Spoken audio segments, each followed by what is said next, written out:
Melati kuntum tumbuh melata, sayang merebah di pohon cemara. Assalamualaikum, mulanya kata, saya sembah pembuka bicara. Bila berselisih, buat tak cakna, sungguh pun sudah bertentang mata. Benalah sungguh pujangga Cina, jika tak kenal, maka tak cinta. Saya, Cik Muhammad Hazwan bin Cik Khalid, berasal daripada Kuala Krai, Kelantan. Saya berumur 18 tahun dan merupakan anak kelima daripada 7 orang adik-beradik. Saya mula mendapat pendidikan awal di Sekolah Kebangsaan Pasir Gajah dan Sekolah Menengah Kebangsaan Keruh walaupun mendapat tawaran ke sekolah berasrama penuh kerana mengalami masalah kewangan. Dan seterusnya melanjutkan pelajaran ke Kolej Matrikulasi Kelantan, program 1 tahun dalam modul 3. Kehidupan saya selama ini memang lancar sehinggalah pada tahun 2015 di mana keadaan mata ayah saya sangat kritikal dan memerlukan pembedahan untuk menggantikan manik mata sebelah kanan dan sebelah kiri pada tahun berikutnya. Akan tetapi malang tidak berbau, pada tahun 2018 dalam bulan Ramadan, kedua-dua manik mata tersebut telah beralih dari kedudukan asal dan memerlukan pembedahan sekali lagi. Keadaan kami sekeluarga pada ketika itu sangat susah kerana ayah saya tidak dapat bekerja dan hanya duduk di rumah kerana matanya yang tidak nampak dan menunggu tarikh untuk pembedahan. Keadaan ini menjadikan saya mula belajar untuk berdikari. Semasa zaman persekolahan, saya giat melibatkan diri dalam pelbagai aktiviti sama ada co-curriculum atau kurikulum. Antara aktiviti yang meninggalkan kesan yang mendalam terhadap saya adalah waktu saya menjadi AJK pengawas sekolah. Hal ini dikatakan demikian kerana saya dan rakan-rakan lain berjaya melakukan satu jamuan akhir tahun bagi badan pengawas buat julung-julung kalinya di sebuah restoran. Jamuan tersebut boleh dikatakan 90% hasil kerja yang dilakukan oleh kami bermula daripada membuat kertas kerja, mencari penaja dan membuat tempahan di restoran tersebut. Dengan berjaya jamuan tersebut, saya lebih yakin dalam menguruskan sesuatu program dan mengendalikan program tersebut dengan sebaik mungkin. Selain itu, jawatan yang disandang oleh saya di sekolah sangat-sangat membantu saya dalam kehidupan. Contohnya sebagai ketua Cadet Bomber. Sebagai seorang ketua, saya dapat mengasah kemahiran kepimpinan saya. Hal ini dikatakan demikian kerana selaku seorang ketua, saya bertanggungjawab untuk memastikan setiap ahli kadet berdisiplin dan mengikut segala arahan yang telah diberikan. Kemahiran kepimpinan yang saya perolehi ini dapat membantu saya ketika berada di kalangan umum, lebih-lebih lagi dalam mendapatkan jawatan atau posisi yang ditawarkan di sesuatu tempat sama ada ketika belajar ataupun bekerja kelak. Selain kemahiran memimpin, pengalaman saya membantu saya dalam berkomunikasi dengan baik ketika berhadapan dengan orang lain. Secara keseluruhannya, kemahiran ini merupakan kelebihan saya untuk bersaing dalam dunia yang berada dalam era kemajuan ini. Saya pernah berfikir tentang masa depan saya. Untuk perancangan tempoh yang singkat, saya bertekad untuk mendapatkan keputusan yang cemerlang dalam semua aspek sewaktu dalam program matrikulasi. Hal ini demikian kerana saya ingin melanjutkan pelajaran dalam bidang pengurusan sukan kerana bagi saya bidang tersebut sangat penting supaya prestasi sukan negara dapat lebih maju dan duduk sama rendah, berdiri sama tinggi dengan negara-negara luar, contohnya China dan juga Amerika Syarikat. Pengurusan yang tidak tersusun akan menyebabkan sesuatu pasukan atau bahagian sukan tersebut mengalami masalah. Contohnya, isu pembayaran gaji pemain sebuah pasukan bola sepak negara. Pengurusan yang mantap mempengaruhi prestasi atlet dan kemajuan sukan terbukti apabila pasukan badminton China yang mempunyai ramai atlet yang berada ataupun pernah menjadi pemain nombor 1 dunia. Contohnya, Lin Dan dan Chen Long dalam kategori perseorangan dan Zheng Ziwei dan Huang Yongqiong dalam kategori bergu campuran. Hal ini dapat dicapai hasil daripada pengurusan yang dapat merangka segala program dengan baik, contohnya latihan yang sesuai, pertandingan-pertandingan untuk memberi pengalaman kepada pemain supaya tahap keyakinan mereka dapat ditingkatkan dan tidak gugup untuk berlawan dengan pemain yang berada di kedudukan dunia yang lebih tinggi. Sasaran saya dalam bidang ini adalah menjadi salah seorang ahli dalam Majlis Olimpik Malaysia ataupun lebih dikenali dengan MOM. Hal ini kerana Olimpik merupakan salah satu peringkat sukan yang sangat tinggi di peringkat antarabangsa bersesuaian dengan slogan Majulah Sukan untuk Negara. Assalamualaikum dan salam sejahtera. Saya Nur Syamrah Faikah binti Aziz yang berasal dari Pasir Mas, Kelantan. Saya berumur 19 tahun dan mempunyai 4 orang adik-beradik dan merupakan anak bongsu. Saya mempunyai seorang kakak dan 2 orang abang. Kakak dan kedua-dua abang saya telah bekerja. Ayah dan ibu saya merupakan seorang guru yang mengajar mata pelajaran geografi. Saya juga merupakan anak yatim. Saya menerima pendidikan awal di Sekolah Kebahasaan Lemah dan berjaya menamatkan peringkat awal persekolahan saya dengan mencapai 5A dalam UPSR. Seterusnya, saya meneruskan pelajaran saya pada peringkat menengah rendah di Sekolah Menengah Kebahasaan Agama Lati dan berjaya mencapai 10A dalam ujian pentaksiran tingkatan 3 iaitu PT3. Antara jawatan tertinggi yang telah saya pegang semasa di sekolah tersebut ialah sebagai Ketua Biro Tata Tertib. Saya telah diamanahkan untuk mengawal dan memahati perilaku pelajar-pelajar di sekolah. Semasa di tingkatan 4, saya telah berpindah ke Sekolah Menengah Sains Kuala Terengganu. Antara jawatan tertinggi yang disandang di sekolah tersebut adalah sebagai penolong ketua usaha bagi Badan Dakwah dan Rohani. Bagi saya, jawatan ini sebenarnya tidak sesuai untuk saya kerana saya bukan seorang yang alim. Namun begitu, saya telah menerima jawatan ini kerana saya dapat menggunakan peluang yang ada ini untuk memperbaiki lagi diri. Bukan itu sahaja, saya juga telah melibatkan diri dalam kegiatan co-curriculum. Antara kegiatan yang saya cuburi adalah Kem Naduah Kepimpinan Islam di peringkat kebangsaan. Pada tahun akhir di sekolah menengah, saya telah mencapai keputusan yang cemerlang dan melanjutkan pelajaran ke Kolej Matrikulasi Kelantan dalam jurusan sains dan mengambil modul 3. Setiap orang mempunyai kelebihan dan kelemahan diri. Begitu juga dengan saya. Antara kelebihan yang ada pada diri saya ialah mempunyai komitmen yang tinggi dalam setiap pekerjaan yang saya lakukan.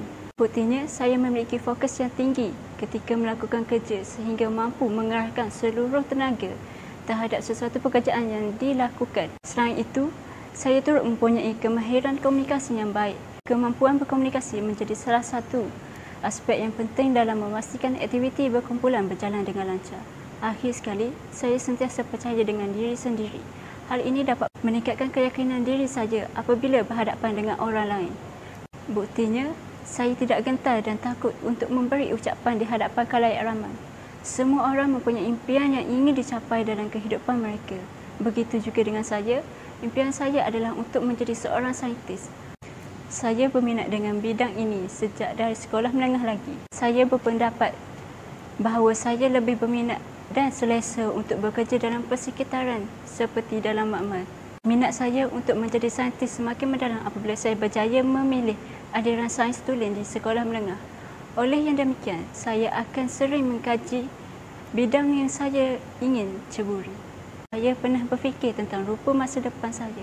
Untuk perancangan tempoh yang singkat, saya bertekad untuk mendapat keputusan yang cemerlang dalam semua aspek dalam program matrikulasi. Sehubungan dengan itu, satu-satunya cara untuk mencapai impian saya adalah dengan melanjutkan pelajaran saya di Universiti Melaya bagi mengikuti jejak ibu saya. Beliau juga seorang bekas penuntut di universiti tersebut. Demi merealisasikan impian saya untuk menjadi seorang saintis, saya akan berusaha untuk menambahkan pengetahuan saya berkenaan bidang tersebut. Bagi perancangan tempoh panjang, saya ingin menjadi anak yang solehah kepada ibu bapa saya. Demi membalas jasa mereka selama ini yang membesarkan saya dengan penuh kasih sayang. Saya juga ingin menjadi insan yang berguna kepada masyarakat, bangsa dan negara yang tercinta. Sekian, terima kasih. Farah Irfani binti Samsul Kamal berasal daripada Kelantan, Malaysia. Saya berumur 20 tahun. Saya merupakan anak ketiga daripada 4 orang adik-beradik. Kami sekeluarga pernah menetap di Kajang, Selangor sebelum keluarga saya berpindah ke Kelantan setelah ibu bapa saya mendapat tawaran untuk berpindah dan bekerja di sini. Saya mendapat pendidikan awal di Sekolah Kebangsaan Tengku Muhammad Fakri Petra di Gua Musang dan meneruskan pengajian di peringkat sekolah menengah di SMK Tengku Indra Petra 1 juga terletak di Gua Musang, Kelantan. Setelah tamat pengajian di peringkat sekolah menengah, saya melanjutkan pelajaran ke Kolej Matrikulasi Kelantan. Di sini, saya ditawarkan dengan pengajian program 4 semester di dalam modul 3. Dalam modul tersebut, saya perlu mengikuti kursus pengajian biologi, matematik, kimia, sains komputer dan bahasa Inggeris untuk tahun pertama dan penambahan subjek wajib co-curriculum, pengajian Islam dan pengajian matrikulasi untuk tahun kedua. Saya banyak melibatkan diri dalam acara akademik sebagai contoh acara robotik. Ini membantu saya untuk lebih fokus dalam melakukan kerja kerana proses untuk mencipta sesuatu alat itu memerlukan penelitian begitu terperinci. Selain itu, saya juga banyak terlibat dalam aktiviti kebajikan seperti menyertai lawatan-lawatan ke rumah anak yatim dengan anjuran sekolah. Kami membantu mereka dengan menghulurkan bantuan. Selain itu, saya juga pernah menyandang jawatan sebagai naib pengerusi Badan Pusat Sumber Sekolah. Di sini, saya banyak belajar tentang isu kepimpinan. Dalam masa setahun memegang jawatan sebagai naib pengerusi Badan Pusat Sumber Sekolah, saya telah banyak menarik minat pelajar untuk membaca dengan menganjurkan Minggu Pusat Sumber Sekolah. Ketika saya menguruskan aktiviti ini, saya dan ahli jawatan kuasa yang lain telah berjaya meningkatkan peratus pelajar yang meminjam buku di perpustakaan. Justru itu, saya amat berbangga dengan pencapaian tersebut. Baru-baru ini, saya dikejutkan apabila mendapat berita bahawa rakan sejawat ayah saya telah disahkan positif COVID-19. Kami sekeluarga terkejut mendapat berita tersebut. Disebabkan oleh itu, ayah yang mana merupakan kontak rapat diarahkan untuk membuat ujian calitan di hospital. Jadi, kami sekeluarga juga perlu menjalani isolasi kendiri. Keputusan calitan berkenaan mengambil masa selama lebih kurang 48 jam. Keputusan ujian calitan pertama keluar dan alhamdulillah ayah disahkan negatif. Ayah masih lagi perlu melakukan ujian calitan buat kali kedua. Kami sekeluarga terpaksa berpisah dengan ibu dan ayah di mana mereka berdua menjalani isolasi di rumah dan kami adik-beradik dijaga oleh ibu saudara yang tinggal berhampiran dengan rumah kami juga. Selama isolasi, ibu dan ayah tidak melakukan apa-apa aktiviti yang memerlukan mereka keluar daripada rumah. Pada ketika itu, kami merasakan masa bergerak dengan begitu perlahan. Ujian calitan kedua keluar dan alhamdulillah ianya juga. Secara keseluruhan, kami mengambil masa selama 14 hari untuk menjalani isolasi. Walaupun pengalaman ini amat perit untuk saya terima, tetapi ianya tidak mematahkan semangat saya untuk belajar pada ketika itu. Tempoh 2 tahun pengajian saya di program matrikulasi ini, saya mula berminat untuk melanjutkan pelajaran saya dalam bidang IT. Hal ini demikian kerana selama ini saya tidak pernah terdedah dengan apa-apa sahaja yang berkaitan dengan IT. Setelah mendapat pendedahan mengenai bidang ini, ia sedikit sebanyak membuka minat saya terhadap bidang tersebut. Saya mula meminati IT setelah banyak melakukan aktiviti yang berkaitan dengan komputer. Di masa kini, IT telah menjadi keperluan untuk semua orang. Di matrikulasi, saya telah berjaya mendapat keputusan yang cemerlang semasa berada di tahun pertama pengajian saya.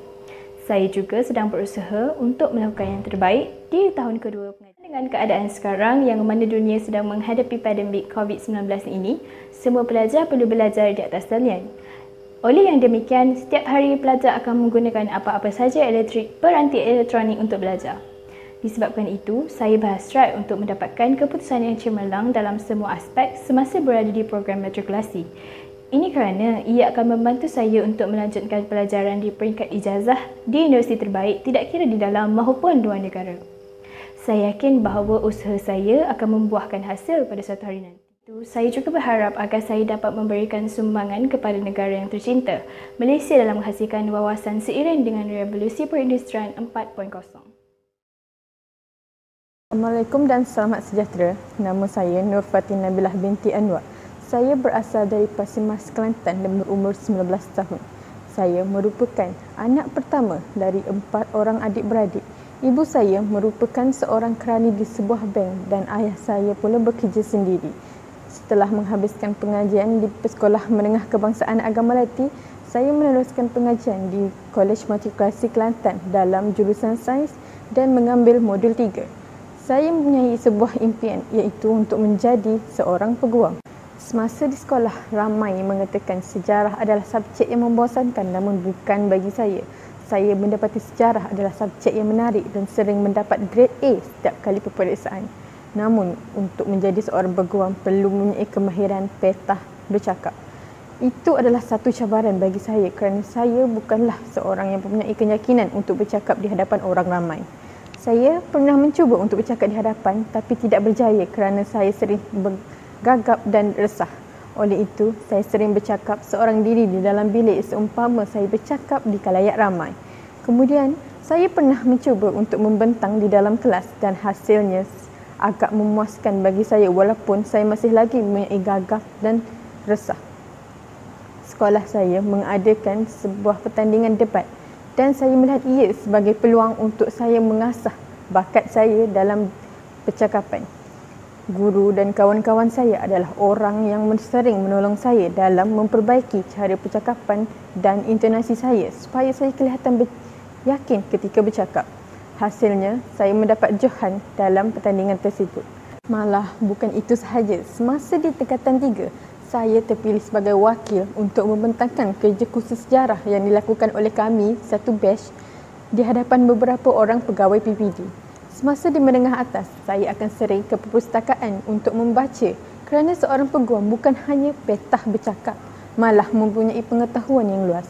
Saya juga sering melayari internet untuk mengetahui tentang isu-isu terkini. Semasa di Kolej Matrikulasi Kelantan, saya menetapkan azam untuk mendapat keputusan yang cemerlang untuk menyambung pengajian ke peringkat ijazah sarjana muda dalam bidang undang-undang. Proses pembelajaran dalam suasana baru bukan satu perkara yang mudah. Ia mencabar dari segi mental maupun fizikal. Ia tidak mematahkan semangat saya untuk melatih diri untuk menjadi seorang peguam. Semasa di kolej, saya harus belajar semua subjek yang diambil dalam bahasa Inggeris. Dia adalah satu perkara yang baik bagi saya. Untuk menjadi seorang peguam, haruslah pandai berbahasa Melayu dan juga berbahasa Inggeris. Saya sendiri sudah pandai berbahasa Melayu. Jadi, semasa di kolej adalah peluang saya untuk mengasah bakat saya dalam percakapan menggunakan bahasa Inggeris. Seperti di sekolah dahulu, saya akan mengasah bahasa Inggeris dengan menawarkan diri untuk bercakap di hadapan kelas bagi mana-mana subjek yang dipelajari. Saya juga akan cuba bercakap Inggeris dengan kawan-kawan.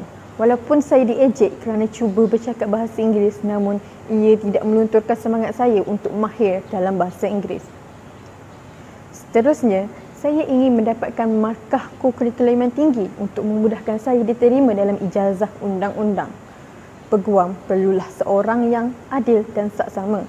Kerjaya seorang peguam adalah bertujuan membantu seorang yang lemah untuk mempertahankan dirinya bagi menegakkan keadilan bagi pihaknya. Pada masa kini, terdapat beberapa kes di mana orang yang tidak bersalah dituduh dan tidak mendapat pembelaan yang sepatutnya kerana tidak dapat mengupah seorang peguam. Ia adalah sesuatu yang tidak patut berlaku bagi pandangan saya. Oleh itu, saya ingin menyediakan khidmat peguam dengan kos yang rendah kepada mereka yang tidak dapat mampu menanggung kos yang tinggi. Saya juga ingin buktikan kepada orang lain bahawa wanita juga boleh menjadi seorang peguam kerana ramai memperlekehkan wanita tidak layak menjadi peguam. Ini kerana wanita tidak mempunyai mental dan pendirian yang kuat. Selain itu, saya juga ingin membuat ibu bapa saya bangga dengan kerjaya saya dan mampu menampung hidup mereka kelak. Sebagai kesimpulannya, saya nekat untuk mendapat keputusan yang cemerlang di Matrikulasi Kelantan. Seterusnya memohon ijazah sarjana muda undang-undang di Universiti Malaya. Saya berharap saya dapat mencapai impian saya dan menjadi model kepada adik-adik saya. Sekian, terima kasih.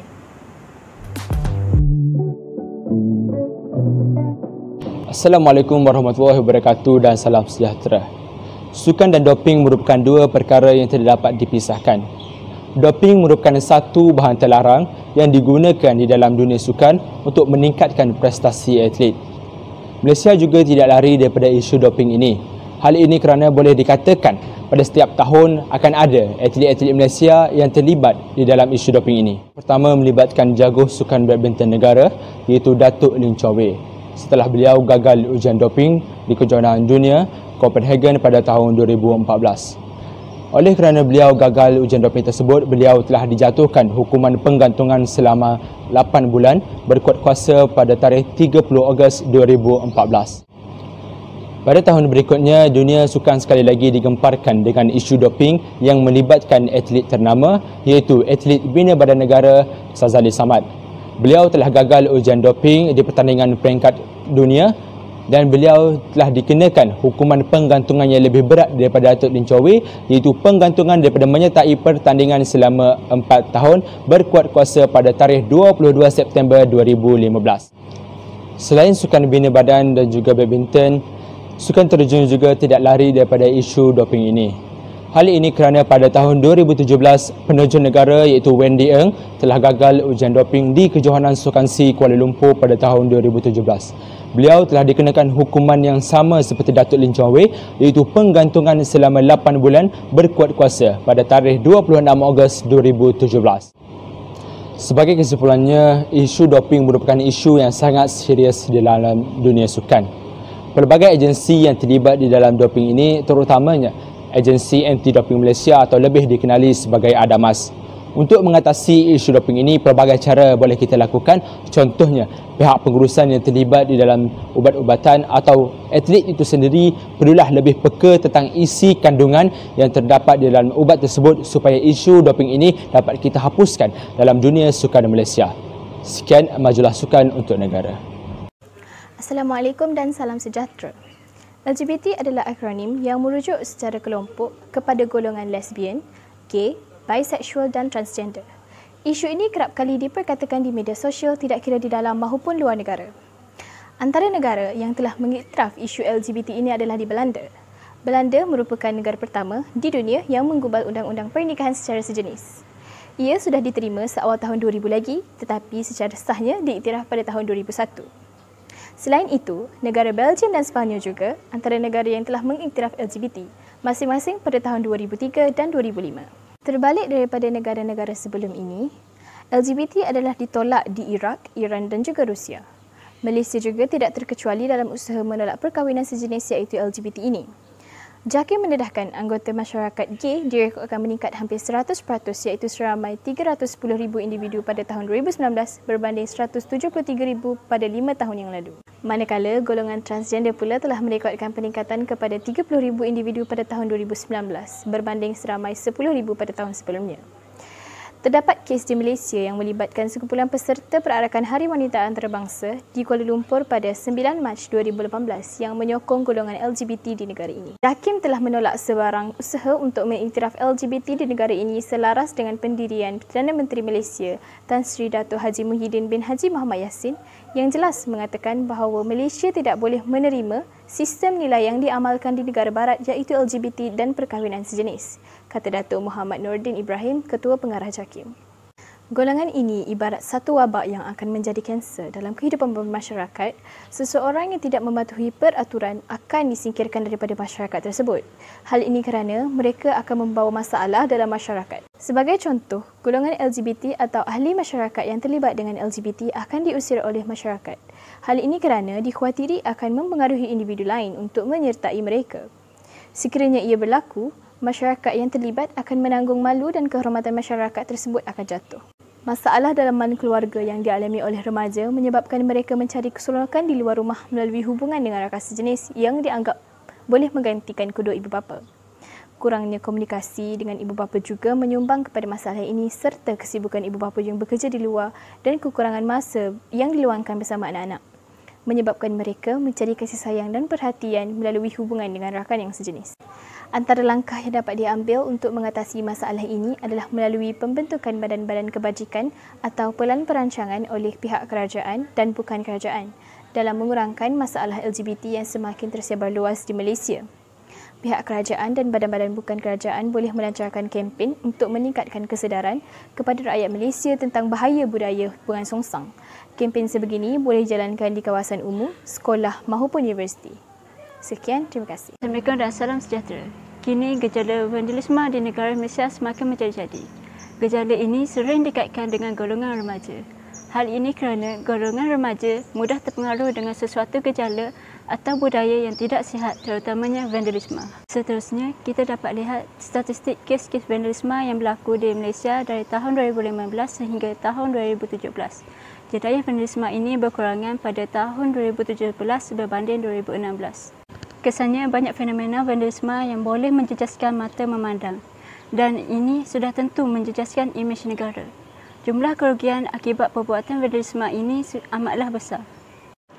Peruntukan kewangan yang digunakan untuk mengganti baru dan membaik pulih kemudahan-kemudahan yang telah dirosakkan itu lebih baik sekiranya digunakan untuk projek lain yang lebih berfaedah. Hal ini sudah tentu dapat memberi manfaat kepada rakyat keseluruhannya. Antara langkah mengatasi ialah penguasaan dan pelaksanaan undang-undang oleh pihak berkenaan. Di bawah Akta Kerajaan Tempatan 9 Undang-Undang Kecil Vandalisme 1991, sesiapa yang didapati merosakkan harta benda awam boleh didenda sebanyak RM2,000 atau penjara tidak lebih setahun jika disabitkan kesalahan. Saya akhiri bicara saya dengan sebuah peribahasa, berbuat baik daripada berbuat jahat, jangan segan. Sejak kebelakangan ini, terdapat banyak tumpuan yang diberikan terhadap masalah kesihatan mental. Kesihatan mental adalah satu keadaan yang sejahtera di mana seseorang individu menjadari tentang keupayaan diri, dapat mengendalikan tekanan dengan baik, dapat bekerja secara produktif dan mampu memberi sumbangan kepada masyarakat. Selaras dengan perkembangan negara yang kini telah berkembang, masalah kesihatan mental semakin bertambah dan terdapat peningkatan dari tahun ke tahun. Didapati peningkatan yang ketara dalam kadar bunuh diri dan penyakit mental berpunca daripada masalah kesihatan mental yang lemah. Hampir 1/2 juta penduduk di negara ini mengalami kemurungan berdasarkan statistik kajian kesihatan dan mobiliti kebangsaan NHMS yang dijalankan pada 2019. Statistik merangkumi 2.3% rakyat di negara ini berusia 16 tahun ke atas mengalami masalah kesihatan mental. Kebanyakan punca utama kemurungan adalah disebabkan oleh persekitaran keluarga, peristiwa hidup, perceraian atau kematian orang yang tersayang. Ia dapat dilihat pada tahun 2019 apabila seorang remaja berusia 16 tahun mengambil keputusan untuk membunuh diri dengan terjun dari bangunan 3 tingkat. Dia bertindak sedemikian setelah bapa tirinya berkahwin dengan seorang wanita Vietnam dan jarang pulang ke rumah. Ini menyebabkan dia berasa depresi, iaitu salah satu tanda-tanda gejala masalah kesihatan mental. Langkah yang dapat diambil untuk mengatasi masalah kesihatan mental adalah melalui bimbingan kaunseling dan perkhidmatan psikoterapi. Perkhidmatan kaunseling dan psikoterapi berperanan menjadikan ruang untuk mangsa tekanan mental meluahkan isi hati mereka. Setelah pendengaran masalah, pihak kaunseling memberikan nasihat kepada individu tersebut untuk menyelesaikan masalahnya. Kesihatan mental merupakan aspek penting bagi fasa kehidupan manusia seperti mana pentingnya kesihatan fizikal. Kesihatan mental dilihat dari aspek baik dan buruk. Setiap orang mungkin mengalami kedua-dua aspek dalam hidupnya. Kadang-kala terlihat sangat sihat, tetapi pada sesuatu masa adalah di sebaliknya.